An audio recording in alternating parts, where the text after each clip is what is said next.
Solar panels are now leading the way. They're generating more new power than all fossil fuels put together. But the question is, can this pace really continue? Today's date is 2025-05-15. Let's dive straight in. The 2024 data is pretty remarkable. IRENA reports that last year, the world added 585 gigawatts of renewable energy capacity. That's a 15.1% jump from the year before. Did you think renewables would get so close to making up 93% of all new electricity capacity? Not at this magnitude. What really stands out to me is that renewables now account for 46% of the world's total power generation infrastructure. The total installed capacity is at 4.4 terawatts, which is nearly half the world's power base. And a lot of that expansion comes down to one country. China was behind almost 64% of all new renewable capacity. They added 373 gigawatts, and of that, solar alone made up 278 gigawatts. That's more than half of all new solar power globally. How did they pull that off? It's really about long-term strategy. China started prioritizing renewables decades ago. They combine industrial policy, government investment, and market incentives in a way that's different from many Western countries. Instead of waiting for market forces, they set national goals and use central planning.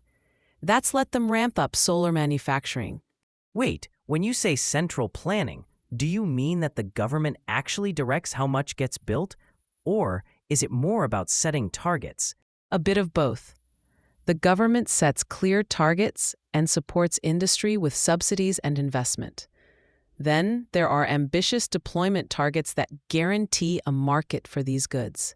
That way, Chinese companies can scale up production, which lowers costs everywhere.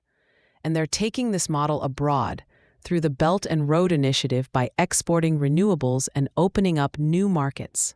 So China's model is pretty distinct. What about other regions? Are they able to keep pace? Not to the same extent. Asia as a region, mainly due to China, was responsible for over 2/3 of the new renewable capacity last year. Europe and North America made some progress, but places like Central America, the Caribbean, and many smaller islands saw much slower growth. There's still a pretty big gap between regions. But even with these records, are we actually on track to hit climate targets? That's the key issue. To triple global renewable capacity by 2030, we'd need to grow by at least 16.6% every year. Last year's 15.1% increase was the highest ever, but it's just shy of what's needed. So there's momentum, but it's still not quite enough. If so much new electricity is renewable, what's the effect on emissions and climate goals? The effect is substantial. Clean energy is now replacing fossil fuels at a faster rate, which means emissions are falling. It proves that renewables are not only viable, but they're now economically competitive. And it's driving changes in policy, investment, and even geopolitics. So it's not just about the technology. It's reshaping how countries think about energy and policy. Exactly. Nearly all new generation capacity is now clean. That affects energy security, economic growth, and social development. The move to renewables is becoming central to how countries plan for the future, well beyond just the energy sector. With all this rapid progress, do you see any risk of backlash or instability? There are risks, definitely.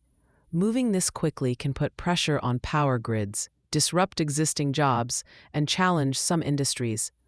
At the same time, the scale of new investment and innovation is opening up opportunities. The real challenge is whether governments can guide the transition in a balanced way. So, looking ahead, what's the main takeaway from 2024's record-breaking surge in renewables? The main lesson is that collective action and clear policy can bring about major change.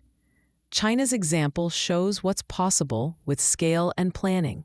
But each country can adapt that lesson to fit its own situation. Now, it's about maintaining the pace, closing regional gaps, and making sure the benefits are widely shared. Almost all new power is renewable now, but the real question is whether this momentum will last, and if the world can keep up the pace. That's what we'll be watching. Thanks for tuning in as we unpack the numbers behind the global clean energy surge. Stay with us for more and keep asking, where does our power really come from?